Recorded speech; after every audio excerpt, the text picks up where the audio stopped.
Breaking news at 11, a mass shooting in Maine with at least 22 people killed at multiple locations. I'm a little freaked out.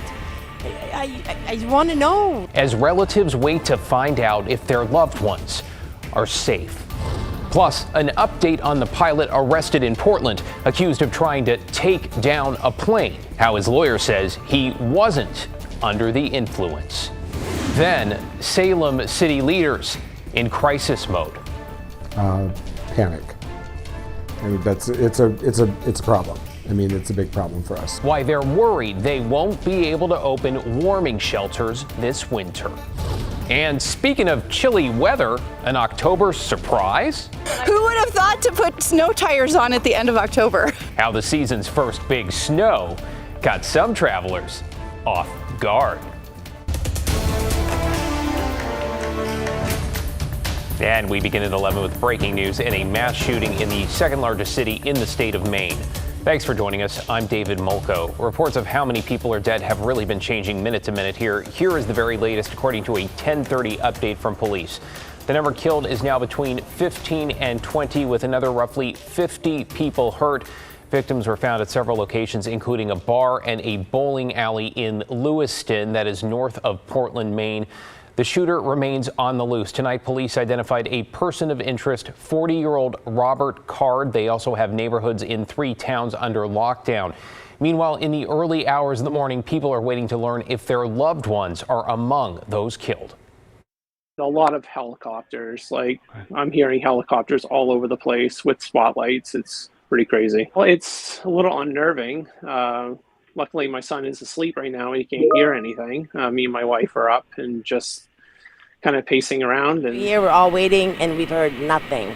They won't tell us if he's alive, if he's in critical condition, if he's passed. They won't tell us anything. Right now, a bulletin from law enforcement on that person of interest says Robert Card should be considered armed and dangerous. It adds he is a trained firearms instructor and believed to be in the Army Reserves. Police say he'd recently reported some sort of mental health issue. Stay with KGW and NBC News for the latest on the mass shootings in Maine. Look for updates starting at 4:30 on Sunrise and at 7 on the Today Show, and anytime, of course, at KGW.com and on the KGW app. We have new information this evening on the off-duty pilot accused of trying to take down an Alaska Airlines flight. New video shows police leading Joseph Emerson off the plane in handcuffs following that emergency landing here in Portland. Today, we also got a statement from his attorney. He said Emerson was not under the influence of intoxicants when he boarded that flight. According to court documents, Emerson told police he took psychedelic mushrooms some 48 hours earlier. The statement went on to call Emerson a, quote, caring father, a loving husband, and a skilled aviator who is supported and loved by a vast network of friends, family, and colleagues. He would never intentionally hurt another person, end quote. Emerson is expected to appear in federal court on Thursday.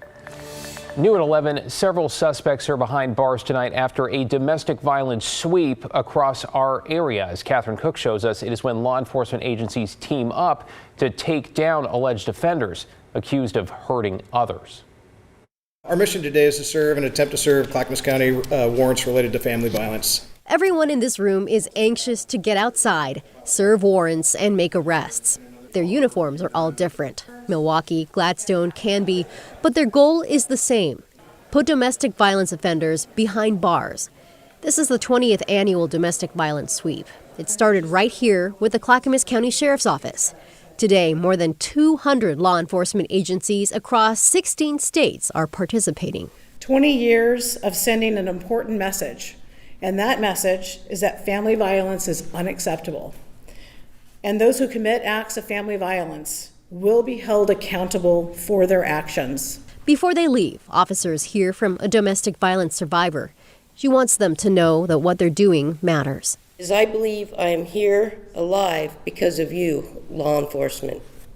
And I mean that from my heart. Thank you so much. Officers get their warrants, then hit the road. They visit houses, apartments, address after address, knocking on doors, hoping the people they're looking for will answer. It can be tricky, even with a warrant. Hey, does Jacqueline live here? Deputies say violators often change addresses and run. Sometimes they try to get back with the people they hurt. incredibly important for the safety of our survivors, our domestic violence survivors. Detective Aaron Hawkins is with Clackamas County's Domestic Violence Enhanced Response Team. So we should be able to go up this stairwell.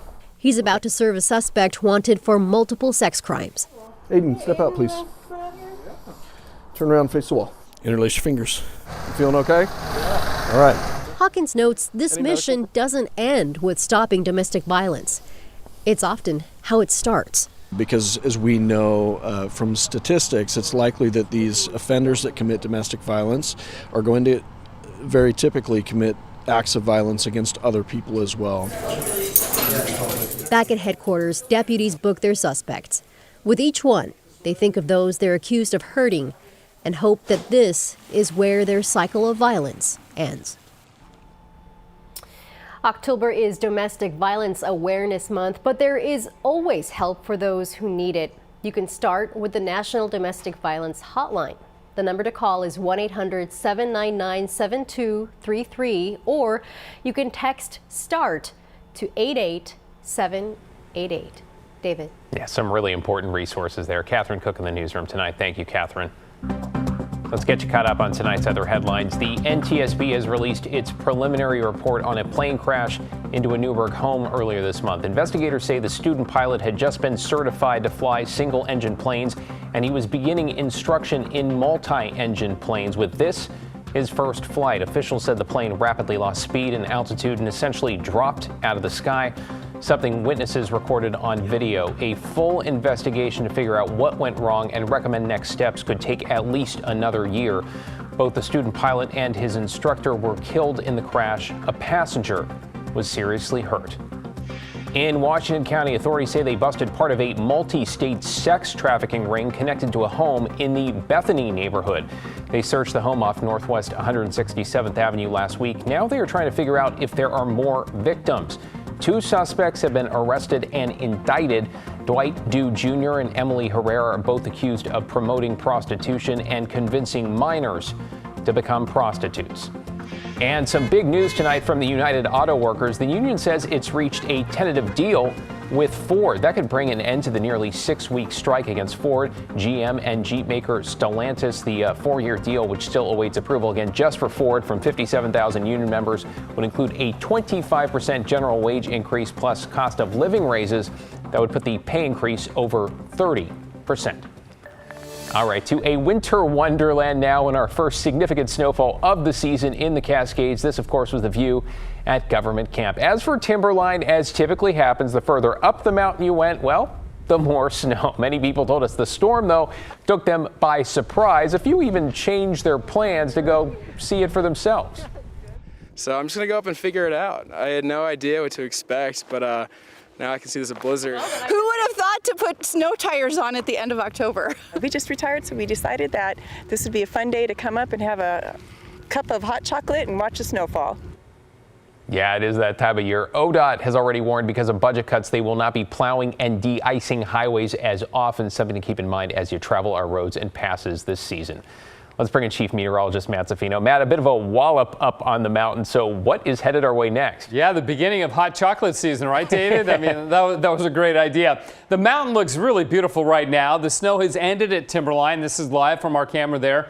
And it's only 23 degrees, and there's been 17 inches of snow from this storm. I mean, it really delivered in a really great way. And this is the beginning of our winter snowpack. So yes, it can happen in October. In fact, if you look at the top 5 biggest snowfalls for Government Camp, this one ranks right in there with 12 inches over the 2-day period there. So again, it was really maybe not a historic storm, but certainly a really great start to getting snow in the Cascades. It's not uncommon to get snowfall in the Cascades in the latter half of October. Often it is the start of the winter snowpack. And while we will lose some of the snow that we got today, it's not all going to stick around because we have sunshine coming our way. We'll get some sublimation. Some of it will be compacted. Nonetheless, this should be at least the very beginning of our winter snowpack.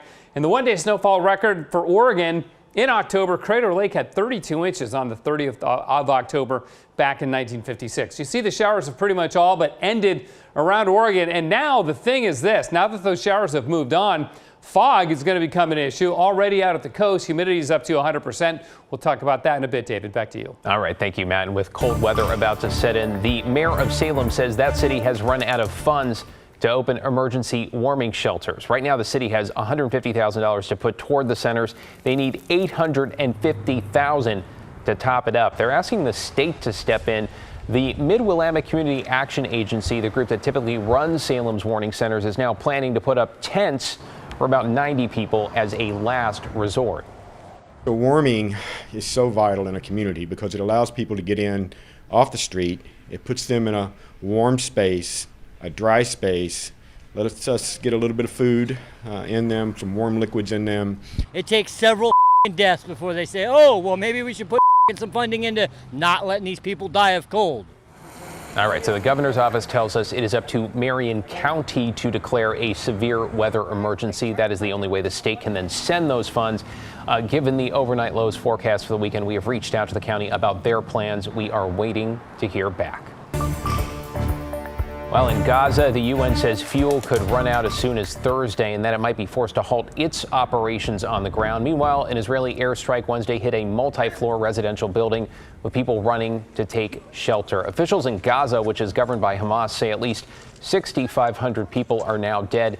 At least 1,400 people have been killed in Israel, with 200 plus people still held hostage by Hamas.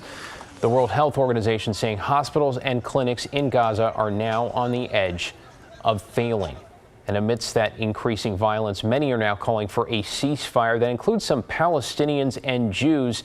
Here in Portland, both Joel Bainan and Niall Saker, who we talked to together, say there's been a lot of pain, personal grief, and loss. For Saker, a Palestinian American who grew up in Gaza City, recent airstrikes from Israel have really hit home. I lost 39 people of my immediate family. My cousin Laila, my cousin Rahab, and their families, their kids. I witnessed the humiliation and the occupation with all the dirty aspect of it. Meanwhile, Bainan, a Middle East Studies professor, says his niece and her husband are two of the 200 plus people taken hostage by Hamas. And it was pretty easy for us to agree that the most important thing that has to happen is an immediate ceasefire, establish a humanitarian corridor to deliver aid, and the release of the hostages. Bainan added, quote, when the options are all bad, the best thing to do is just stop shooting, end quote. You're watching KGW News. Straight ahead at 11, a shooting near a Vancouver school leaves parents calling for action. Not split hairs with this community. My child is not okay. Why they say the district's response wasn't good enough. Then the Oregon lawmakers fighting a measure that would keep them from running for office again get some potentially encouraging news. Stay with us.